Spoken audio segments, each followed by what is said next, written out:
Hello प्यारे दोस्तों, स्वागत है आप सबका। आज बात करेंगे हम कला संस्कृति के अंतर्गत राजस्थान के लोक नाट्य से संबंधित कुछ तथ्य देखेंगे यहाँ पर। और वैसे सारे टॉपिक इंटरेस्टिंग जा रहे हैं, ये भी एक शानदार टॉपिक है। अगर आपके पास नोट्स हैं तो बहुत बढ़िया है, आप जब भी ये क्लास देखने के बाद है जो एक आध बार वहाँ से रिवीजन कर सकते हैं। और हर टॉपिक में आपको कम से ऐसे प्रयास करना है कि 10 से 15 पॉइंट आपके पास ऐसे होने चाहिए कि ये तो अगर आ गए परीक्षा में तो मैं सही कर लूंगा। और वो मिनिमम वाला सिस्टम अगर आप लेकर चलते हैं तो फिर है जो शानदार आपकी तैयारी होनी है। तो चलिए शुरुआत करते हैं। पहला पॉइंट है अपने सामने, जो राजस्थान के लोक नाट्य हैं उसका पहला नाट्य है ख्याल। तो ये गांव में जो हमारे यहाँ जैसे कोई धार्मिक स्थान होता है या वहाँ पर पुराने समय में आज से 10-15 साल पहले ये काफी प्रसिद्ध भी रहे थे। अब धीरे धीरे मोबाइल ने बहुत सारी चीजें निगल ली हैं, इस कारण ये भी थोड़ा सा कमजोर पड़ गया मामला। बाकी ऐसे होता था कि कुछ ऐतिहासिक पौराणिक जो कहानियां होती थी और उन पर संगीत के माध्यम से जो कुछ कलाकार लोग आते थे और वो है जो अभिनय करते थे, मनोरंजन करते थे एक तरीके से लोगों का। और इसमें ख्याल का जो सूत्रधार होता है, सूत्रधार का मतलब होता है जो ऑडियंस है, जनता है, सुनने वाले लोग हैं उनको और जो कलाकार हैं उनको जोड़ने वाला एक व्यक्ति होता था, उसको हम क्या कहते हैं, हलकारा कहते हैं।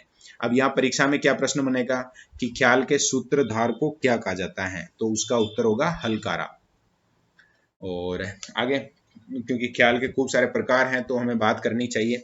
जैसे कूचामनी ख्याल है। कूचामन एक जगह का नाम है, नागौर में पड़ता है और वहां वो कूचामन है, उसी के साथ प्रत्यय लगा दिया ई की मात्रा और ये ख्याल हो गया कूचामनी ख्याल। अब इसका मतलब क्या हो गया, कूचामन क्षेत्र में जो ख्याल होते हैं वो कूचामनी ख्याल कहलाएंगे। पुरुष भाग लेते हैं केवल, ये भी थोड़ा ध्यान रखना है। संस्थापक या प्रवर्तक जिसको कहते हैं फाउंडर, वो है लच्छी राम। लच्छी राम जी का नाम पक्का याद रखना है, काफी बार एग्जाम में पूछा गया नाम है। लच्छी बाहर लिख दिया मैंने।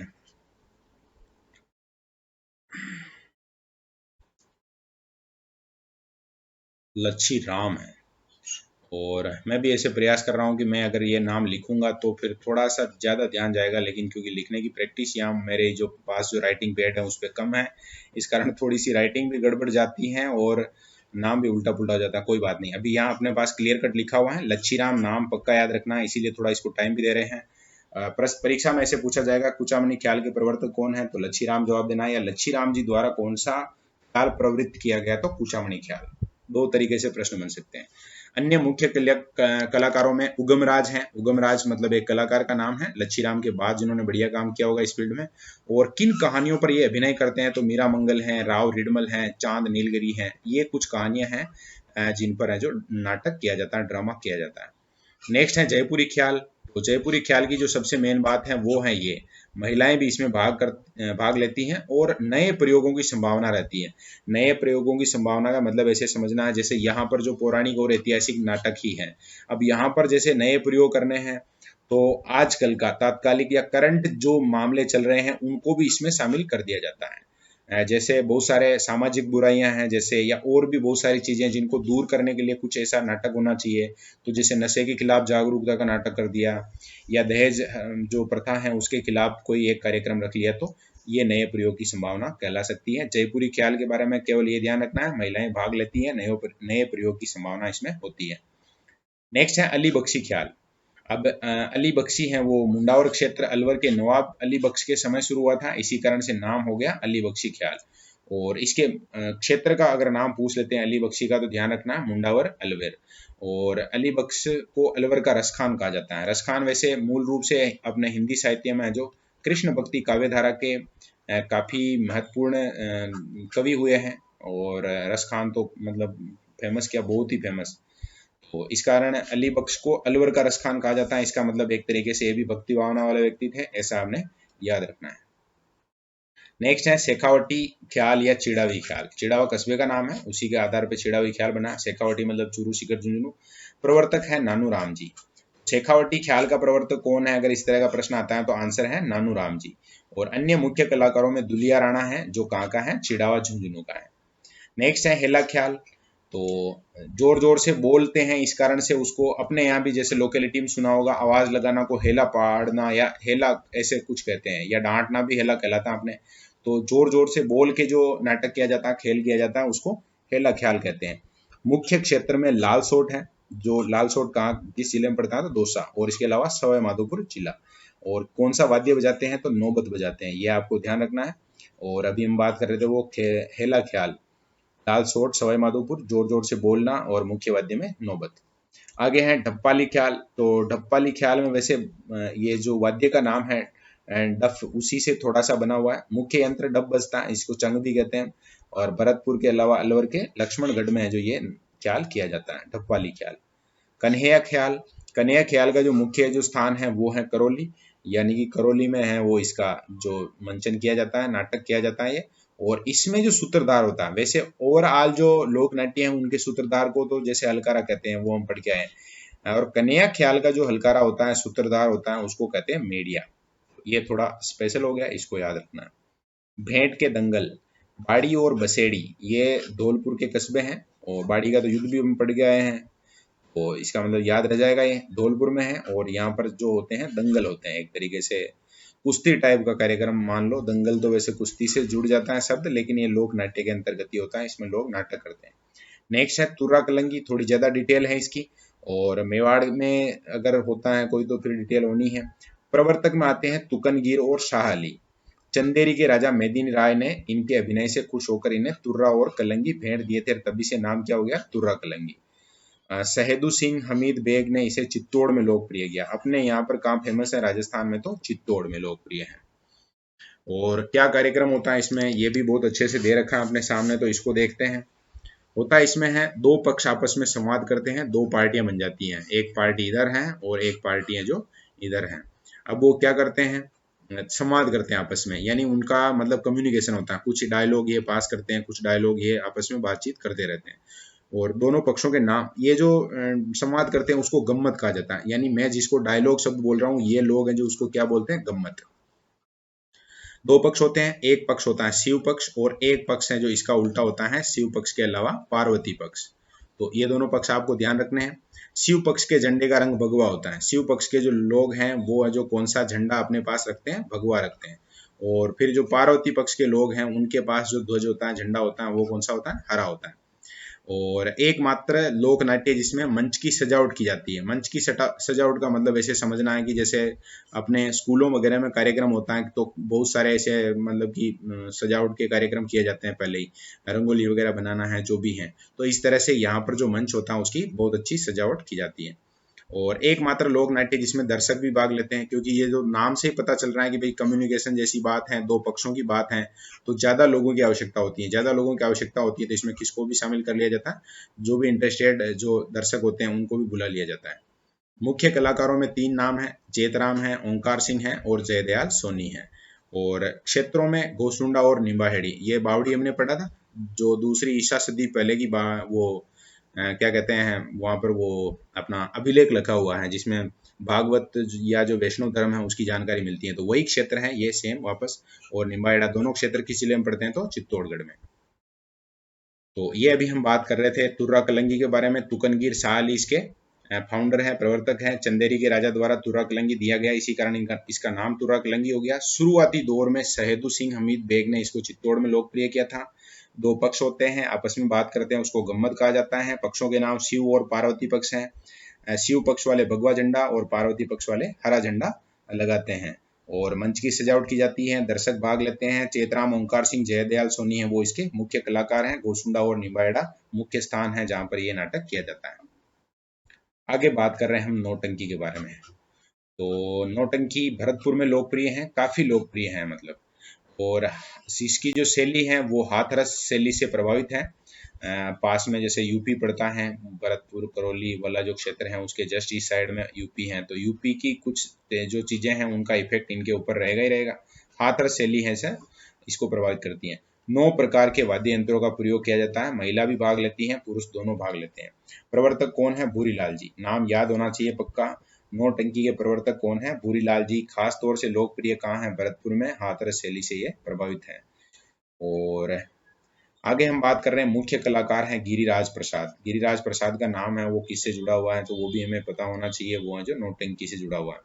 और मुख्य कहानियां कौन कौन सी होती हैं, तो अमर सिंह राठौड़ हैं, आल्हा उदल हैं और सत्यवान सावित्री। ये थोड़ा अलग है, बाकी ये दोनों हम हिस्ट्री में पढ़ चुके हैं। अमर सिंह राठौड़ नागौर में राजा बनते हैं ये, 16 खंभों की छतरी भी है वहाँ पर, कटार का स्वामी कहलाते हैं, बहुत सारी चीज़ें हैं। सलावत खां को मार डाला था, और ऐसे ऐसी कहानियाँ। और आल्हा उदल भी हमने पढ़ा था, पृथ्वीराज चौहान के खिलाफ इन्होंने लड़ाई की थी और वीरगति को प्राप्त हुए थे, लेकिन इनकी वीरता के कारण आज भी इनके गीत वगैरह हैं वहाँ प्रसिद्ध हैं, और इसी कारण है जो हम इनका नाम जानते हैं। आगे है रम्मत।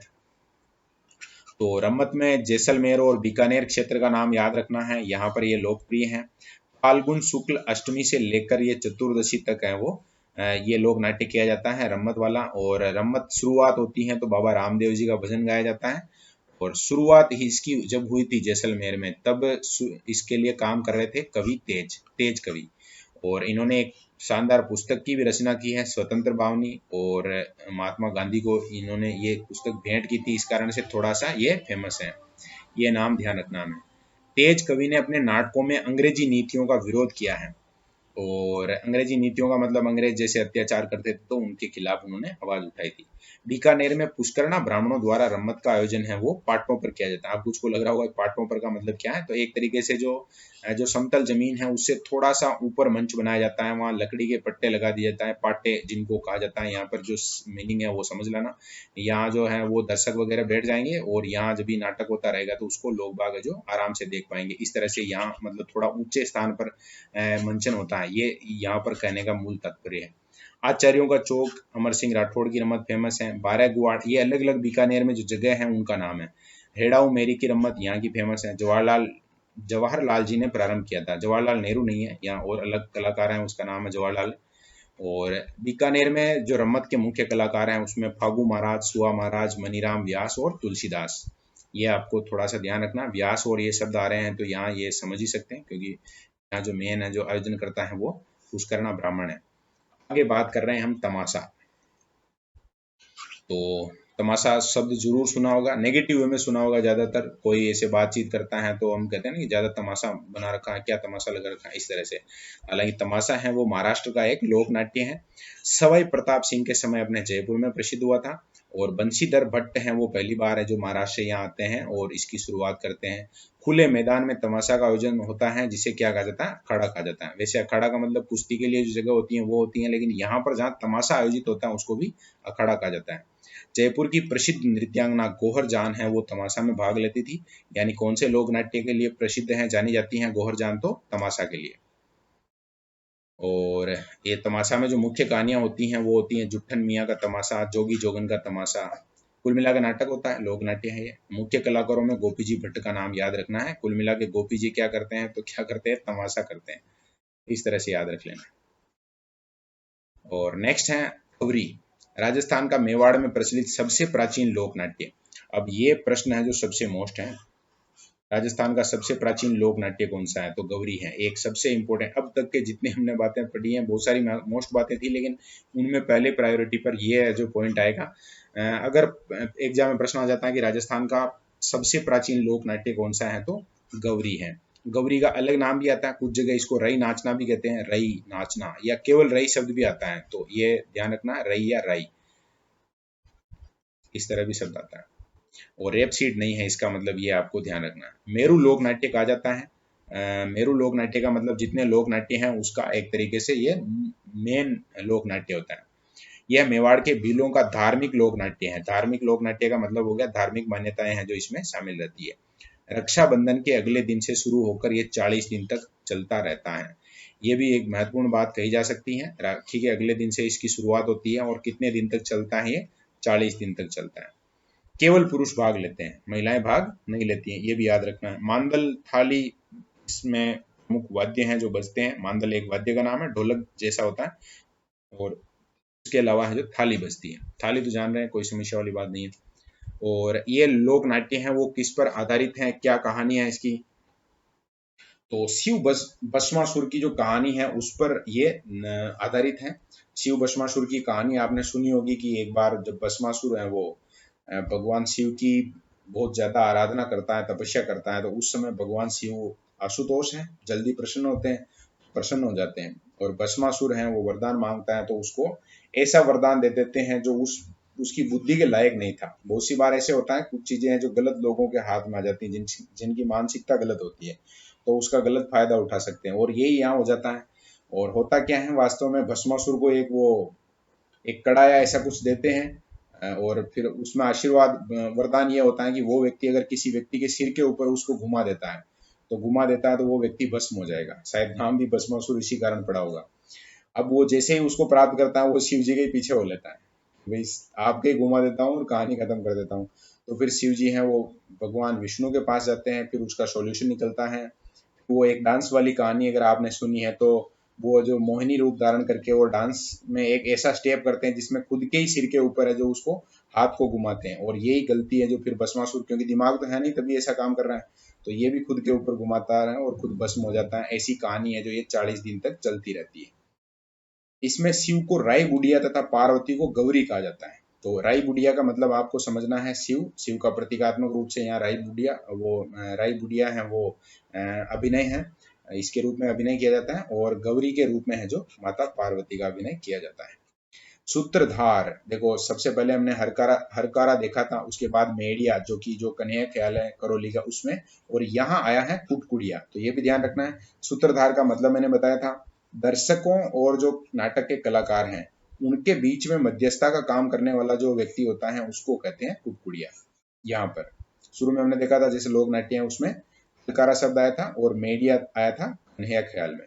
हास्य कलाकार क्या कहलाता है? झटपटिया कहलाता है। हास्य कलाकार, कोई भी नाटक हो उसमें हास्य कलाकार बहुत जरूरी होता है। उससे क्या, वो जो माहौल है वो हल्का बना रहता है, बहुत ज्यादा गंभीरता नहीं आती है, या लोग हैं जो घर उठ के नहीं जाते हैं, थोड़ा इंटरेस्टिंग बना रहता है कुल मिला के मामला। क्योंकि लोक नाट्य में लोगों को रोक कर भी रखना होता है, तो झटपटिया होता है वो हास्य कलाकार होता है। मुख्य कहानियां कौन कौन सी हैं? तो बीच बीच में जिसको गौरी की धाई कहा जाता है, कुछ कहानियां होती हैं, वो जैसे स्टोरी चल रही है, और स्टोरी चल रही है उसके स्टेप बाय स्टेप जैसे बहुत सारे अलग अलग पार्टीशन है, क्योंकि 40 दिन अगर सोच लो कि 40 दिन तक कोई कहानी है तो उसमें कितना कुछ होगा। अब ये जो कहानी चल रही है उसको बीच में ऐड करने के लिए कुछ कहानियां ऐसी बताई जाती हैं ताकि लोगों का थोड़ा उस नाटक से अलग तरीके से मनोरंजन हो सके, या और भी, तो उसको हम कहते हैं गौरी की धाई। या ऐसे अपने यहाँ तो वैसे ये होता है खाई होता है शब्द, लेकिन जो भी यहाँ पर अब शब्द है थाई लिखा हुआ तो आपको याद रखना, गौरी की थाई उसको कहा जाता है। महत्वपूर्ण है ये। अलग अलग कहानियों को जोड़ने के लिए बीच में जो डांस वगैरह होता है, कुछ इस तरह की जो स्थिति बनती है उसको क्या कहा जाता है? गौरी की धाई कहा जाता है। और कहानियां कौन कौन सी हैं? तो कान गुजरी है, बंजारा बंजारी है, अकबर बीरबल है, काफी सारी इस तरह की कहानियां जो रहती है। तो ये हम बात कर रहे थे सबसे प्राचीन नाट्य और मेरु नाट्य के रूप में जाने जाने वाले गौरी के बारे में। मेवाड़ में प्रचलित है, भील जनजाति के द्वारा किया जाता है। राखी के अगले दिन से शुरू होकर 40 दिन तक चलता है। मांदल और थाली वाद्य बजते हैं, केवल पुरुष भाग लेते हैं। शिव भस्मासुर की कहानी पर आधारित होता है। राय बुढ़िया मतलब शिव और गौरी मतलब पार्वती। कुटकुड़िया होता है सूत्रधार, झटपटिया होता है हास्य कलाकार। कहानियों में कान गुजरी, बंजारा बंजारी, अकबर बीरबल मुख्य हैं, और गौरी की धाई जो बीच बीच में कहानियों को ऐड करने के लिए जो कार्यक्रम किया जाता है, कुछ समय डांस वगैरह करके, उसको कहा जाता है। अब आगे हम बात कर रहे हैं स्वांग। तो ऐतिहासिक और पौराणिक पात्रों के कपड़े पहनकर उनके जैसे नाटक करना, अभिनय करना है, वो क्या कहलाता है? स्वांग कहलाता है। और इस कला को और क्या कहते हैं? तो बहरूपिया कला भी कहते हैं। अपने भीलवाड़ा के जानकीलाल भांड का नाम यहाँ आने वाला। भीलवाड़ा में लोकप्रिय है, मुख्य कलाकार में परशुराम है और जानकीलाल भांड है। यहाँ चिड़ावा लिख दिया है, चिड़ावा नहीं है। चिड़ावा नहीं होकर यहाँ पर नोट्स में सही कर लेना, चिड़ावा की जगह क्या करना? भीलवाड़ा करना। और जानकीलाल भांड को और क्या कहा जाता है? तो मंकी मैन कहा जाता है, मतलब बंदर कहा जाता है, मंकी मैन, ऐसे याद रख लेना। और मांडल में भीलवाड़ा में चैत्र कृष्ण त्रयोदशी को नारों का स्वांग किया जाता है। काफी प्राचीन समय से चल रहा है। नारों के सांग में क्या होता है कि जो पुरुष होते हैं वो अपने पूरे शरीर पे है जो सफेद कपास लगा लेते हैं, पूरा शरीर है उसको नार के जैसा बना लेते हैं, पूंछ बना लेते हैं, और उनका जो भी वो नाटक होता है उसको नारों का स्वांग कहते हैं। तो नारों का स्वांग कहाँ का फेमस है? आ जाए तो मांडल भीलवाड़ा में फेमस है। आरएस में पूछा गया प्रश्न है तो थोड़ा सा हमें याद होना चाहिए। और जानकीलाल भांड का संबंध कहाँ से है? तो भीलवाड़ा से है। इसमें अगर नोट्स में भी लिखा हुआ तो इसको हटा देना। आगे है चार बेंत। मूल रूप से अफगानिस्तान का लोक नाट्य है और पहले ये पश्तो भाषा में प्रस्तुत किया जाता था। राजस्थान के टोंक क्षेत्र में ये काफी प्रसिद्ध है। टोंक क्षेत्र ध्यान रखना, राजस्थान की एकमात्र मुस्लिम रियासत, और निश्चित रूप से जो लोक नाट्य हैं वो जोड़ भी पाएंगे चार बेत को। इससे हम नवाब फैजुल्ला खां के समय करीम खान ने इसको स्थानीय भाषा में प्रस्तुत करके और लोगों का मनोरंजन किया था, ध्यान रखना है। बाकी जो मूल भाषा है वो तो पश्तो है। तो यहाँ उन्होंने ट्रांसलेट करके यहाँ की जो लोकल लैंग्वेज है उसमें इसको प्रस्तुत किया था। मुख्य वाद्य क्या बजता है? तो डफ बजता है 4 बेत में। नेक्स्ट है भवाई। उदयपुर संभाग की भवाई जाति का लोक नाट्य है। महिला और पुरुष पात्र, महिला है उसको सगी जी कहते हैं और पुरुष को क्या कहते हैं? सगा जी। इसमें कलाकार मंच पर आकर अपना परिचय नहीं देते हैं, मतलब परिचय के मोहताज नहीं है, ये ध्यान रखना। सीधा आकर कार्यक्रम शुरू हो जाता है इनका। शांता गांधी के नाटक हिंदी साहित्य की एक बहुत महत्वपूर्ण रचना है। जसमल ओडण पर भवाई लोक नाट्य किया जाता है और ये अंतर्राष्ट्रीय स्तर पर है जो फेमस है। मुख्य कलाकार बाग जी हैं, केकड़ी अजमेर के फेमस है, याद रखना नाम। और ये भी किस में आता है भवाई नृत्य? तो व्यावसायिक लोक नृत्य है, लोक नाट्य है। इसका मतलब हो गया कि अगर कोई व्यक्ति भवाई नृत्य कर रहा है तो वो पैसे लेके नृत्य करता है, यानी कि एक तरीके से वो है जो व्यावसायिक लोक नाट्य है। और जनजाति तालाब खोदने का काम करती थी, जैसे जसमल ओडन नाम आया इस कारण से थोड़ी ये व्याख्या है। आगे बात कर रहे हैं हम रामलीला के बारे में। तो तुलसीदास जी द्वारा शुरू किया गया था, शुरुआत है जो तुलसीदास जी द्वारा हुई थी। और बिसाऊ झुंझुनू में रामलीला, मूक रामलीला बहुत फेमस है। अटरू 12 में धनुष को भगवान राम नहीं तोड़ते बल्कि जनता द्वारा तोड़ा जाता है, वहां पर भी रामलीला है वो फेमस है। और उसकी जो यूनिक बात है वो यहाँ पर बताई गई है। भरतपुर में वेंकटेश रामलीला होती है, तो अलग अलग है। वेंकटेश रामलीला कुछ को लग रहा होगा कि ये साउथ का नाम भरतपुर में कैसे है, तो भाई बहुत सारे मराठा हैं, उनको भरतपुर वालों ने शरण दी थी। यहाँ पर पानीपत के युद्ध के समय जो भागती हुई मराठा सेना है उसने भी शरण ली थी। बहुत सारे लोग हैं जो यहीं बस गए थे, रहने लग गए थे, तो इस कारण से यहाँ जो वेंकटेश रामलीला होती है, ध्यान रखना आपको। आगे है रासलीला।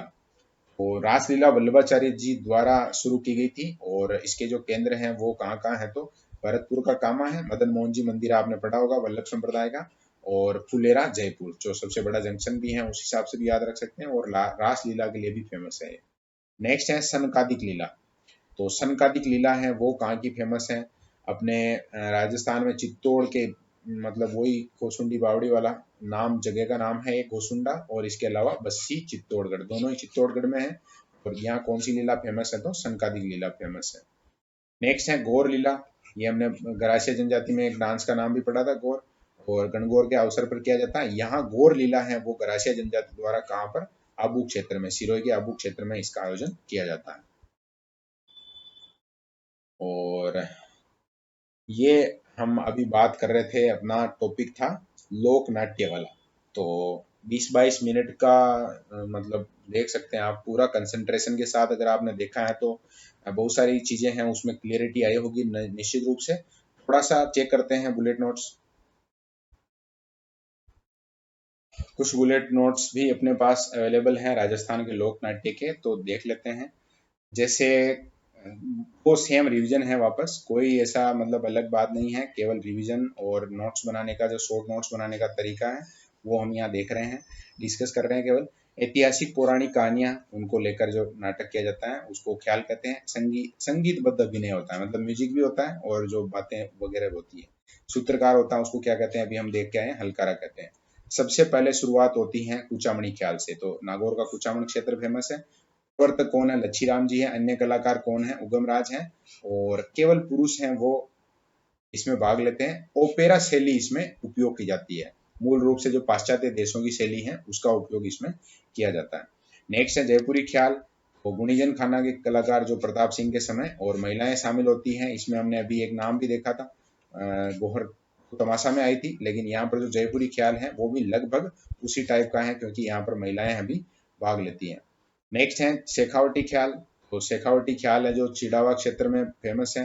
नानूराम और दुलिया राणा का नाम आया था। नानूराम इसके प्रवर्तक हैं, दुलिया राणा अन्य कलाकार हैं। यह आपको ध्यान रखना। शेखावटी में भी खासतौर से झुंझुनू का चिड़ावा क्षेत्र इसके लिए फेमस है। हेला ख्याल, वही बात की थी हमने, जोर जोर से आवाज लगाना। लालसोट दोसा सवाई माधोपुर, यहाँ पर बम एक वाद्य का नाम है, और नौबत, ये दोनों है जो बजाए जाते हैं। नेक्स्ट है अली बख्शी, मुंडावर अलवर में फेमस है। हिरवाटिया राठी जो क्षेत्र है वहां पर, और जो अली बख्श है उनको अलवर का रसखान कहा जाता है, ये भी आपको ध्यान रखना है। डप्पाली ख्याल लक्ष्मणगढ़ और इसके अलावा भरतपुर वाद्य बजता है डफ, इस कारण नाम क्या हो गया? डप्पाली ख्याल। कन्हैया ख्याल खासतौर से करौली में फेमस है। इसके अलावा सवाई माधोपुर, धौलपुर, दौसा जो भी पास पास के हैं। और मेडिया, इसका जो सूत्रकार होता है, मीणा समुदाय के लोग हैं वो इसमें भाग लेते हैं। नेक्स्ट है भेंट के दंगल। तो धौलपुर में जो दो कस्बे हैं बाड़ी और बसेड़ी, यहाँ पर जो दंगल होते हैं उनको भेंट के दंगल कहा जाता है। तुर्रा कलंगी थोड़ा सा स्पेशल था, अच्छे से याद रखना है। फुकनगीर शाह अली ने शुरुआत की थी और अपने चित्तौड़ में। इसके अलावा चंदेरी जैसे मेवाड़ में काफी लोकप्रिय रहा। इसमें भी कहानी में दो पक्ष होते हैं, शिव और पार्वती। वही भगवा ध्वज इस तरफ होता है, हरा ध्वज इस तरफ होता है। मंच है वो दर्शक भी भाग लेते हैं। और खोसुंडा, निम्बाहेड़ा, नीमच, ये जो क्षेत्र हैं यहाँ पर प्रसिद्ध हैं। इसके अलावा शुरुआती दौर में सैदू सिंह और हमीद बेग हैं जो इसके मुख्य कलाकार थे। वर्तमान में ओंकार सिंह, ताराचंद, जयदयाल, चेतराम इससे संबंधित हैं। नेक्स्ट है नौटंकी। तो भरतपुर में फेमस है, भूरीलाल जी इसके प्रवर्तक हैं। हाथरस शैली का इस पे प्रभाव है, महिला पुरुष दोनों भाग लेते हैं। और अन्य कलाकार में गिरिराज प्रसाद का नाम आता है। तमाशा मूल रूप से महाराष्ट्र का है, वहां से पहली बार कौन कलाकार आया था तो बंशीधर भट्ट आए थे। और जयपुर महाराजा सवाई प्रताप सिंह के समय ये काफी फेमस हुआ। अन्य कलाकारों में तमाशा करने वालों में गोपी जी भट्ट हैं। और तमाशा जहाँ किया जाता है उस क्षेत्र को, जगह को क्या कहा जाता है, अखाड़ा। और इसकी हम बात कर रहे थे कि एक महिला कलाकार भाग लेती थी, उसका नाम क्या है, गोहर जान। गौरी राजस्थान का सबसे प्राचीनतम है, ये बात तो पक्की याद रखनी है। मेरू लोक नाट्य है, शिव भस्मासुर की कहानी है। और कुछ ये भानु भारती, पशु गायत्री ये लिखे हुए हैं, तो इसके बारे में और जब भी हम डिटेल में जाएंगे तो मेवाड़ क्षेत्र में ही फेमस है। मेवाड़ क्षेत्र की जो भील जनजाति है, भील पुरुष भाग लेते हैं, महिलाएं भाग नहीं लेती हैं। और 40 दिन मतलब सवा महीना मान सकते हैं। और राय बुटिया जो भगवान शिव को माना जाता है। और गो इसमें जो गौरी शब्द आता है वो पार्वती के लिए आता है। झटपटिया इसमें होता है सूत्रकार, कुटकुटिया होता है वो होता है हास्य कलाकार। और इसमें जो कहानियां होती हैं उनके नाम है, ये गोमा मीणा, कालू की, कान गुजरी, मियावड़, नाहर, इस तरह से। और इसका जो प्रदर्शन होता है वो होता है दिन में। नेक्स्ट है रम्मत।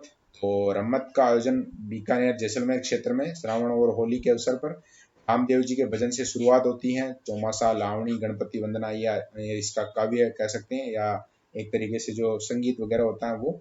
और जैसलमेर में तेज कवि प्रसिद्ध करते हैं। श्री कृष्ण कंपनी, स्वतंत्र बावनी, ये जो इनकी रचना है तेज कवि की, जो भेंट की जाती है गांधी जी को। बीकानेर में जो पुष्करणा ब्राह्मण है उन्होंने पाटा संस्कृति का विकास किया था, यह भी हमने समझा था।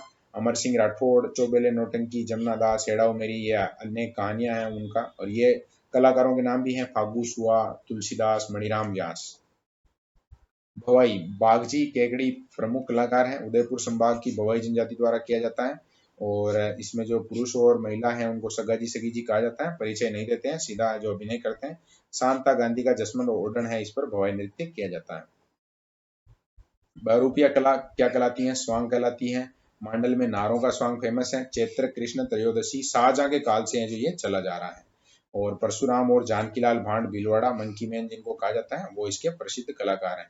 यहाँ ये मंकी मैन है जो पूछा जा सकता है, तो इसको याद रखना है। और किसको कहा जाता है तो जानकीलाल भांड को। और कौन है तो बहुरूपिया कलाकार है ये, कहाँ के हैं तो भीलवाड़ा के। चार बेंत अफगानिस्तान का है मूल रूप से। और अपने राजस्थान में टोंक में प्रसिद्ध हुआ था फैजुल्ला खान के समय। करीम खान निहंग है वो शुरुआत में प्रस्तुत करते हैं। डफ इसमें बजता है। पहले इसकी जो भाषा थी पश्तो थी, और जब यहाँ प्रस्तुत किया गया था तो स्थानीय भाषा में प्रस्तुत किया गया था। रामलीला के बहुत अलग अलग प्रकार हैं। तुलसीदास के समय से इसकी शुरुआत होती है। बिसाऊ की मूक रामलीला प्रसिद्ध है। अटरू, पाटुंदा और भरतपुर, यह आदि हैं जो फेमस हैं। समयों का प्रस्तुतिकरण एक तरीके से जो रामलीला का प्रस्तुतिकरण के बारे में बताना चाह रहे हैं। रासलीला फुलेरा कामा, शिवलाल कुमावत मुख्य कलाकार हैं। वल्लभाचार्य शुरू करते हैं। कामा भरतपुर में है, फुलेरा जयपुर में है। सनकादिक लीला गोसुंडा अपने चित्तौड़गढ़ में, बस्सी भी चित्तौड़गढ़ में, आश्विन और कार्तिक मास में राधा कृष्ण ब्रह्मा विष्णु इनकी जो लीलाएं हैं उनका वो एक तरीके से अभिनय किया जाता है इसमें। गौर लीला कहाँ की फेमस है तो अबू की फेमस है। कौन सी जनजाति तो राशिया जनजाति। और इसमें महिला पुरुष दोनों भाग लेते हैं, तलवारबाजी होती है। और यहाँ जो कुल मिला के गौर, मैंने कहा था गणगौर पे जो नृत्य होता है उसी से मिलता जुलता ये है जो गौर लीला वाला लोक नाट्य है। और ये हमने बुलेट नोट्स भी देख लिए, 8-10 मिनट में पूरा क्लियर कट रिवीजन हो गया। कुछ चीजें ऐसी होगी जो मेन नोट्स में और बुलेट नोट्स में थोड़ा सा अंतर उत्पन्न करती हैं, समझ में नहीं आती तो उनको अलग से लिख के रखना है। बाकी अगर आप जो कंप्लीट ये जो पूरा वीडियो यहाँ तक देख रहे हैं और रिवीजन के तौर पे अगर एक बार आपने नोट्स बनाए, बुलेट नोट्स बनाने हैं, पूरे पूरे लिखने की आवश्यकता नहीं है, शॉर्ट नोट्स बनाने हैं। और जब भी आप रिवीजन करो कोई शब्द अगर अटक जाते हो तो मेन नोट्स में जाके देखना है, और फिर ये जो आपकी शानदार तैयारी हो जानी है इसमें। धन्यवाद।